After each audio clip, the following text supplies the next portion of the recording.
the little girls in my DMs like, hey, I want to be like you when I grow up. And I'm like, wow, this is a lot bigger than I ever thought it would be. Like, and I didn't really have a person like to look up to when I was the only girl at like my dad's hunting club and stuff like that for a long time. Welcome to the Woman Angler and Adventurer podcast, inspiring real women with a passion for fishing and the outdoors to go get their adventure on. Now, here's your fearless host, Angie Scott. Welcome to another episode of the Woman Angler and Adventurer podcast. This week, I'm going to introduce you to a young female pro angler by the name of Anastasia Patterson. She's a political science and theater graduate at Presbyterian College in South Carolina. While she was there, she was a member and officer of the bass fishing team. Now she's taking her career to the next level, fishing the FLW, among other tournament trails. Connecting with other women we've had on the show like Trait Zeldang, Christine Fisher, and Chasten Whitfield has been key to her life, and it's one of the reasons this podcast exists, to bring everyone together to help support each other in fishing and other outdoor adventures. Though this episode was recently recorded, it was right before the ASA made the announcement to cancel ICAST and turn it into a virtual event this year. So you'll hear us talking about that and wondering if it's going to happen or not. And I just wanted to let you know that that announcement has been made, and the one that we were fearing, though not entirely surprised, has been made. That being said, let's get into it. Hope you enjoy.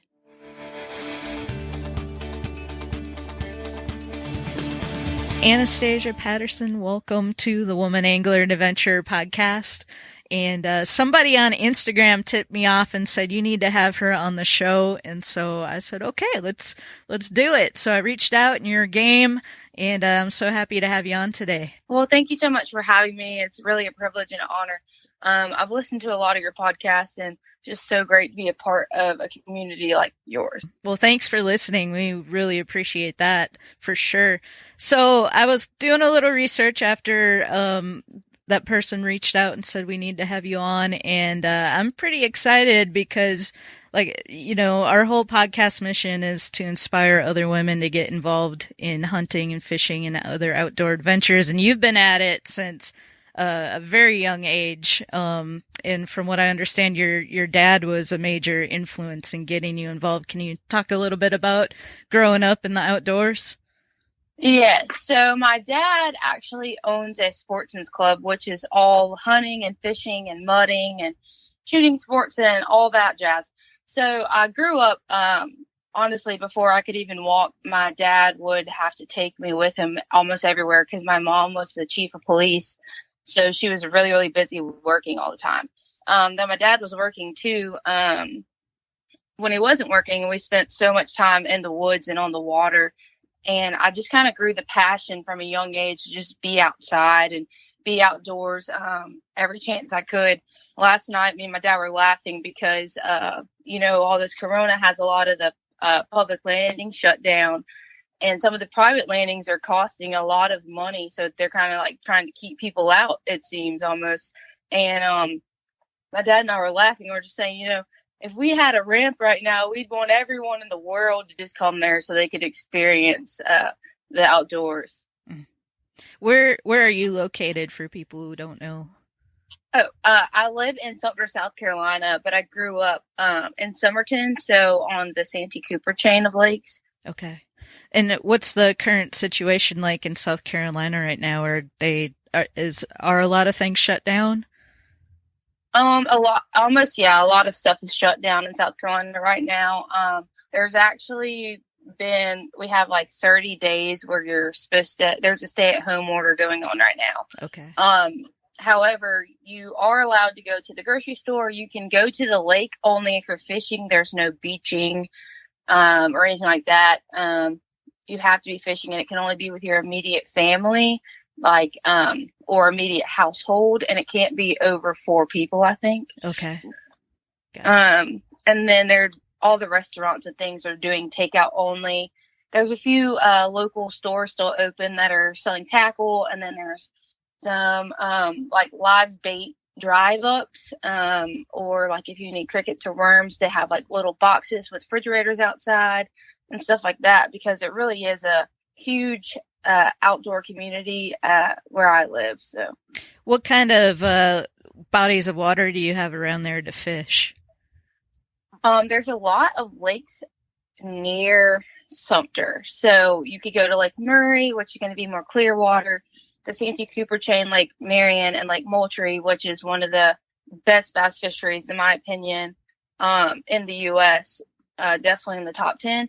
And then just a few hours it'll take you to get to Lake Greenwood, or if you want to go fish saltwater, we're only 2 hours from Charleston, or Beaufort, and then you can even go and catch trout up in near Greenville area. So you kind of have fishing everywhere. And if you can't get on one of those bodies of water, there's a ton of ponds, and even just like bridges with water coming from them, like little creeks that if they don't have like the no fishing sign, they're open to the public. Gotcha. Well, it sounds like you're in a really great area, and a great area to grow up in for somebody who enjoys the outdoors and hunting and fishing and all of that. Yes, ma'am. So how did your dad get into it? Just to go back, I mean, did he have parents that were into it as well, or? Yes, I actually, my whole family is just incredible sportsmen, but my grandfather, he farmed a little bit and he had a barber shop. And so he just kind of got into hunting. In Somerton, there's really not much besides there's no grocery store there. There's one stoplight, a diner, and the lake, and a bunch of woods and farms. So really they had to kind of, I guess you would say that they honestly and truly had to just make their own way to get food and water whenever they couldn't go out and get it. Mm-hmm. So that's how my grandfather got into hunting, was to make a means for his family, really. And then fishing was just their favorite pastime. My dad tells me countless stories all the time about when they hunted this place, or when they went fishing here, and then like how it's changed over the years too. Yeah. Cool. Well, it's funny you mentioned that, hunting and fishing to make a means for the family, going through this time that we're in right now. It puts things into perspective. Like, we think, oh, this is so terrible. We have it so bad. We can't even go sit down at a restaurant. But then you think about our not even so distant ancestors, like great grandparents, grandparents, that had to go out and do those things just to feed the family. So. I know, it's crazy. We honestly are just all so blessed, and it's crazy how much stuff I just took for granted.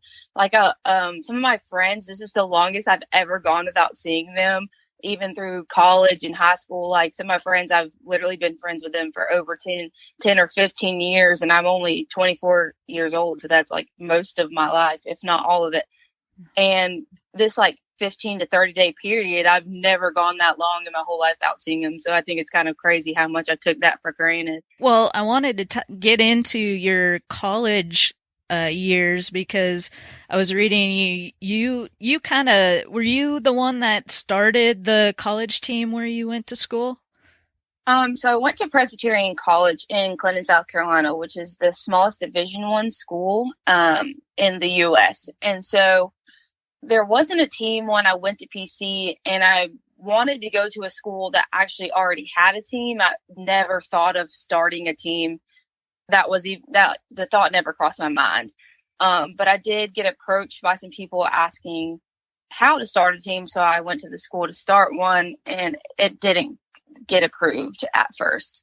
So then 2 years later, a guy who was on a team at another university came to the school, and he got a group of us together, and there was about 5 or 6 of us, and we finally got them to start a team. And it was really, really fun. And so it was really rewarding. I learned a lot. And if I could go back, I probably would have changed some of the stuff that I did with the team or did in that time. But college fishing for me really was the door opener to where I am now. Is that the first time you experienced fishing competitively? So I did fish a lot of local tournaments growing up with my dad or my dad's friends if they didn't have someone. But it wasn't in the sense for me like, oh, I have to win. I have to be the best. I want to do this forever. I had that idea, but a guy in high school, an older gentleman, actually told me that a woman would never make it in the hunting or fishing industry. And I don't know why, because I didn't even really know him, but I let it get to my skin really bad. Mm-hmm. And so I kind of just put out of my mind that like hunting or fishing was something I could ever do for a living until I kind of got lost to find myself again, kind of thing, as cliche as it sounds. And then I realized that I was a lot stronger than I thought I was, and that I was a lot better than I thought I was. So that really helped me to want to pursue fishing on a professional level. It's funny that how things like that, like I've had things like that in my life too, where somebody just really inconsequential says something and it like totally, I take it to heart and it shapes, kind of my path. And it's crazy that we let things like that happen. But what was the turning point? Was it fishing in college where you really started to feel like, okay, this is something I can do and pursue outside of, even professionally? Mm-hmm. So it actually was in theater. I never planned on being in theater class, but I went to a liberal arts college, so you have to take classes outside of your major. From billion-dollar ad budgets and arena naming rights to tens of thousands of retail locations, big wireless providers spend big to appear like they're your only option. How do they afford it all? That big bill you get at the end of every month. Mint Mobile had a different idea. Instead of brick and mortar overhead, Mint Mobile is online only. What does that mean for you? A whole lot of savings, because wireless plans from Mint Mobile start at just $15 a month. That's unlimited talk, text, and data for just $15 a month. You'll save enough that you can get a brand new rod and reel for the upcoming season. For anyone who just hates their phone bill, Mint Mobile offers premium wireless for just $15 a month. All plans come with unlimited talk, text, and high-speed data delivered on the nation's largest 5G network. You can use your own phone with any Mint Mobile plan, and you can even keep your same phone number along with all of your existing contacts. By going online only and eliminating traditional costs of retail, Mint Mobile passes significant savings on to you. Switch to Mint Mobile and get premium wireless service starting at just $15 a month.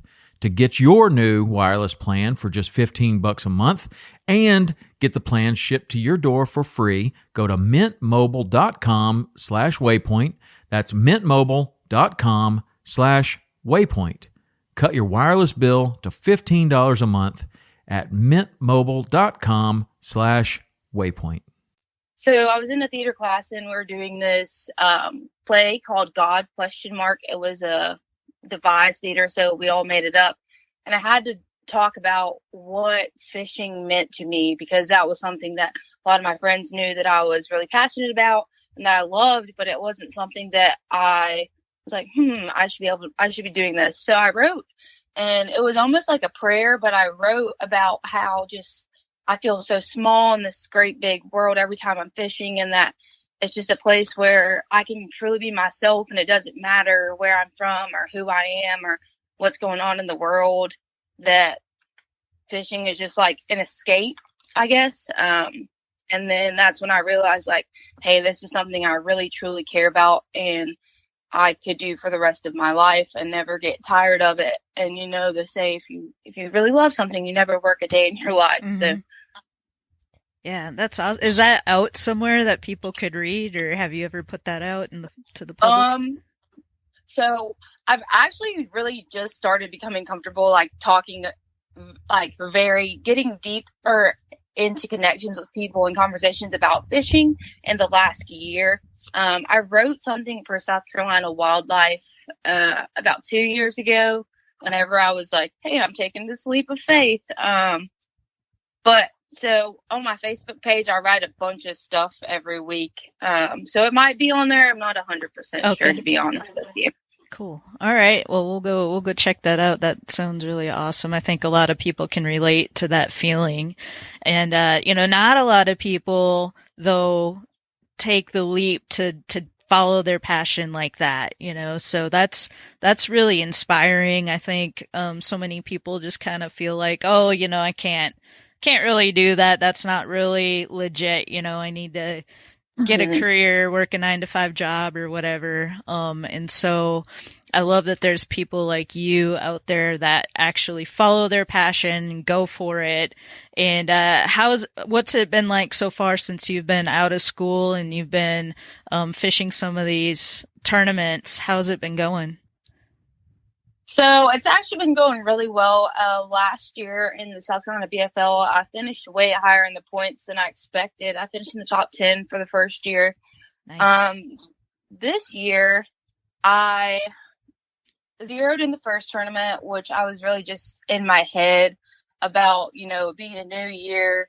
There's this pressure that I felt that I hadn't felt before, because I obviously knew that I was like one of the only girls fishing these tournaments or whatever, but it never fazed me like that women were just looked at so differently, I guess, until I realized like all these guys like whispering like, hey, there's that girl, or you're that girl I saw on that commercial or on Facebook or whatever. And then also like the little girls in my DMs like, hey, I want to be like you when I grow up. And I'm like, wow, this is a lot bigger than I ever thought it would be. Like, and I didn't really have a person like to look up to when I was the only girl at like my dad's hunting club and stuff like that for a long time. So I never had looked at it like, oh, wow, I'm the only girl.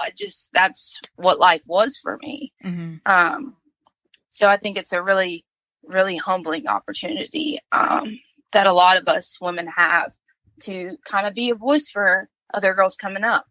Yeah, definitely. Well, now that you've been kind of going after it, have you been able to connect with some other women that are doing it? I know, like, I've spoken with Trait Zaldane. I think you said you went to ICAST, right? And we may have even seen each other briefly, but didn't really get to connect because it was so crazy. Yes, so true. So Trait Zaldane is like one of my favorite women ever. She really was the person that whenever I was in college, she has the pink rods line. And when I was in college, most of my stuff was back at home, and I had a tournament on a Saturday and I couldn't go home. So I just went to Walmart and picked up like 10 of her rods and used them for a tournament that weekend. And then after that, I reached out to her and I was like, hey, like, you don't really know me, but I want to know you. Like, I need someone like you in my life. And then like from following Trait, and kind of just growing more on social media and like going to more shows like ICAST and the Bassmaster Classic, I have made this like little community of women that fish and that are just so supportive and like will just say, hey, like, I'm here for you, or I've been praying for you and I was thinking of you, or just like send you little messages. And there's some that I like know really, really well and some that I don't really know outside of social media.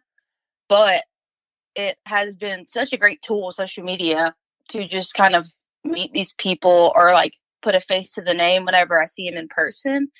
And then, I'm obviously on the Christine Fisher train. She is a total amazing woman. And she's so strong, and she inspires me every day. I look at her post and I'm like, I'm doing something wrong. Like, I'm spending all this time on the water, but I think the thing that I struggle with the most is like content pushing out, because I spend almost every day on the water, but I don't post as much content as I probably should. So that's like one of my new goals I ordered a few cameras this week during quarantine. The quarantine kind of has me feeling like I'm a Rockefeller or something, because I'm getting carried away with like these little projects that I want to do. But I mean, if we don't set goals for ourselves, it's kind of hard to get better. So yeah. Christine's been on our show several times. She's a great friend. She's even come out and stayed at the houseboat here. I'm in Nashville, and I feel the same way. Like I look at her and I'm like, man, how does she have time to push out all this content? It's a struggle, and I'm sure it's not easy for her either. And also, being a kayak angler, I think is a totally different ball game because, I've spoken with other kayak anglers on the show. I haven't done much of it myself personally, but the pre-fishing kind of research part of it seems to be so much more important, which can be a huge advantage because you're forced to study so much more because you can't just shoot from one spot to another in a few minutes like you can if you're in a bass boat, you know? So I think it's interesting, the dynamic between the two different types of bass angling. And, I have mad respect for Christine Fisher for sure. I struggle even just doing the podcast, trying to put out enough content on social media. So I can only imagine when you're also having to spend hours upon hours every day on the water, and then, you know, sorting through all that footage and putting something together that other people might find useful. Gosh, I can't even imagine. It really blows my mind. I'm like, wow, this is awesome. Like, and then it kind of like sets the bar like really, really high. So you're like, I like it does. Obviously the fishing part is the most important part, but just like being able to share those experiences with people, I think that's really where you can like mend this gap between people that like, they might want to fish professionally, but they're like, oh, like, I don't see girls doing that. But it's like the easiest way to show people like, hey, this is awesome and this is so cool and you could easily be doing this. Right. Yeah. Yep. So you've been to, how many Bassmaster Classics have you gotten to attend? Oh gosh. I've been to a lot of Bassmaster Classics. Whenever I first had this fishing dream, actually was like, I think in 2005, so I was really like maybe 9, maybe younger than that, when Kevin Van Dam won the Bassmaster Classic. We actually were just passing through and we saw that. And I was like, these guys on this stage with these fish, this is something like, and I was like, this is something, and I didn't see any women, obviously. So I was like, besides like people in the crowd. And I was like, no one's doing this. And, you know, my mom was the first female police chief, African-American police chief in Sumter, South Carolina. Oh, wow. So I was like, if my mom could do something like so big and bold, like what makes me not want to? So my mom really has also been a huge part of pushing me into doing it. And then I've been to a few Forest Wood Cups too. Obviously, they're not going to happen anymore, but that was one of my favorite events to go to. I bet that experience of seeing the Bassmaster Classic for the first time was pretty formative. I mean, I last year was my first year, the one in Knoxville, and I was like, holy cow, this is like, I came from the music industry. I worked in the music industry for 16 years, and so I've been to more concerts than I even, you know, I'm to the point where I don't really have a desire to go to concerts anymore because I had to go to so many. But it was like a rock show. I was like, holy cow, this is like a rock show in fishing. I didn't even know such a thing existed. It was insane.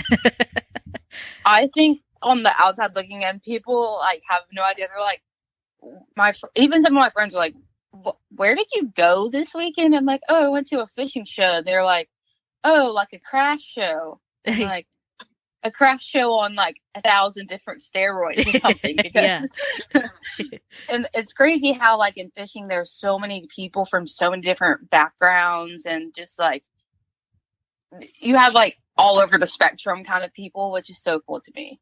Yeah, definitely. And speaking of big shows like that, so you mentioned you've also been to ICAST. Yes. And how many times have you gotten to go down for that? Actually, last year was my first like official ICAST ever. Cool. Yeah, mine too. So I was actually like I didn't know what to expect. And the first day I was really overwhelmed. obviously because a lot of people didn't know who I was, for one, and they're like, what is she doing here? But then it got so much better, and I've actually, like, through ICAST, I made so many great connections. I actually got to fish at Disney World with Chaston Whitfield, and take me fishing, from the Wave Makers. Yeah. I won that too, yeah. But they texted me later and said that the little girl that won, they texted me and they said, hey, would you mind giving up your spot? Because I guess both of her parents had to go for some reason.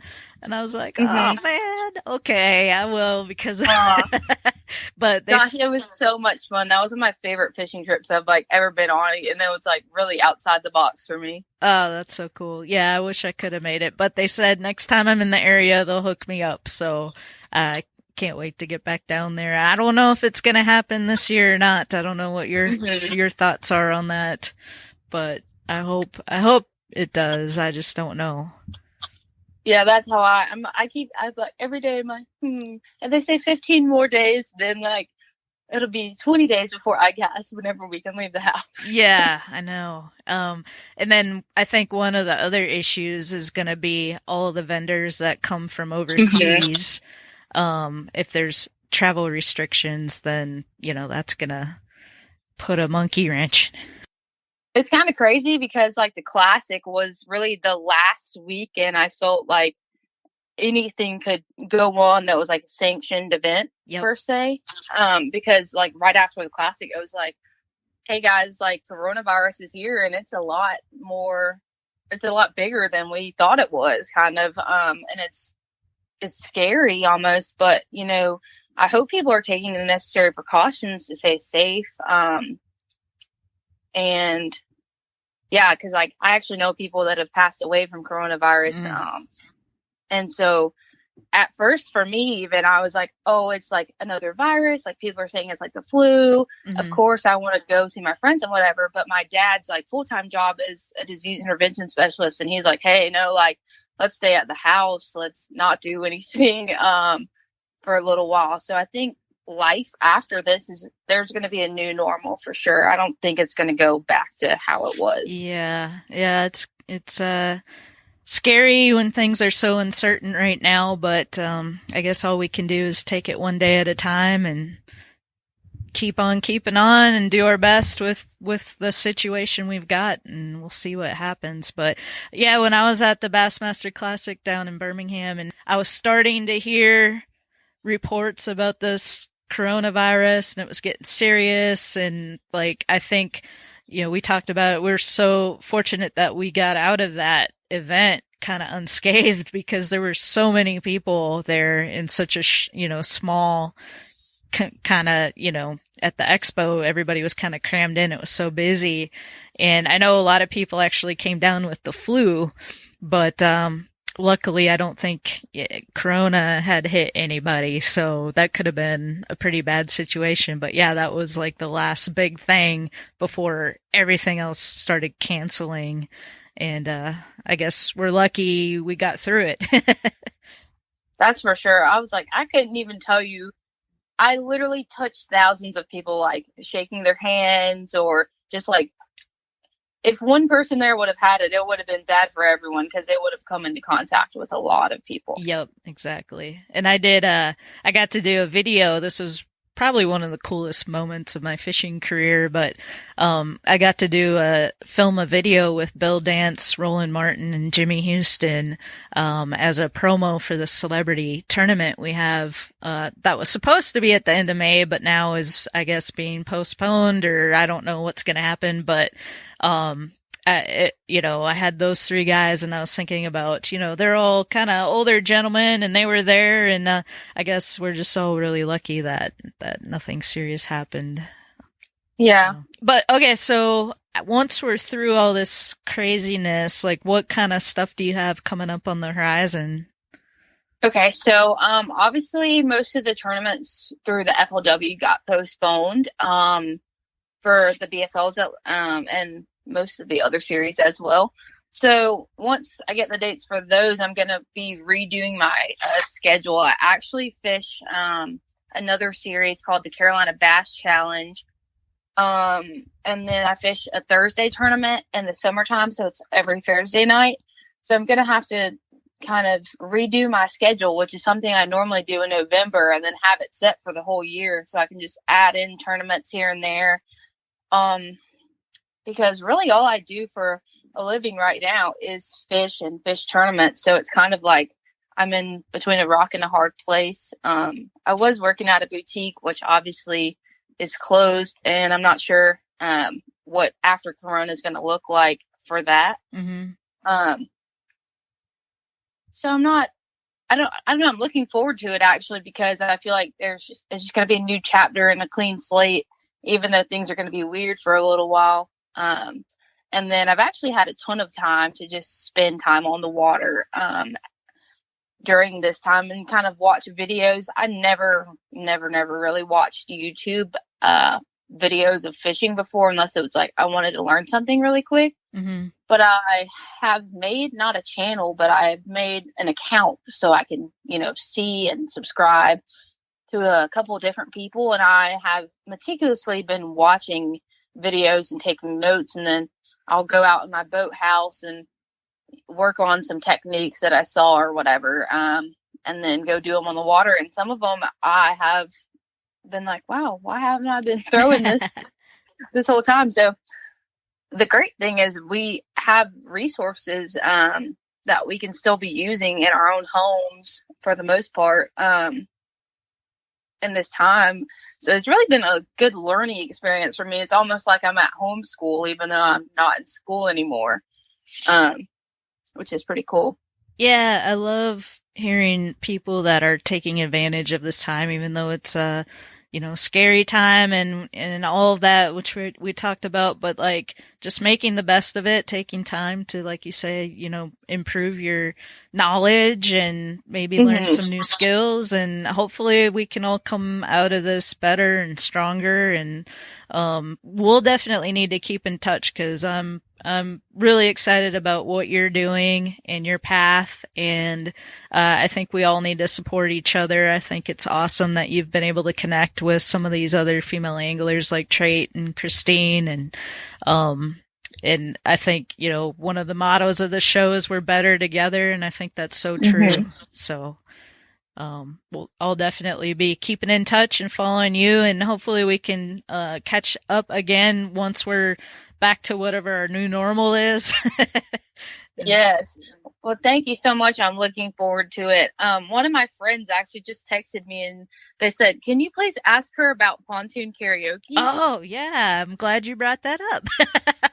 That's awesome. Because my friends are like obsessed with Nashville, and I told them, I was like, hey, I'm kind of doing this podcast with this lady, and I told them more information about you. And then they're like, obviously, you know how girls are. It's like they're always looking for a crime scene investigation or something, but they're like, oh my gosh, please ask her about this pontoon karaoke in Nashville. Yes. So one of the things I've been building up to this year, which obviously now is kind of all on hold, but hopefully I get to launch it. My plan was to launch it May 1st, but I have a relationship with Quest Pontoons and my dealer here in outside of Nashville, Anderson Marine, and they're setting me up with this new 2020 Quest splash pad pontoon.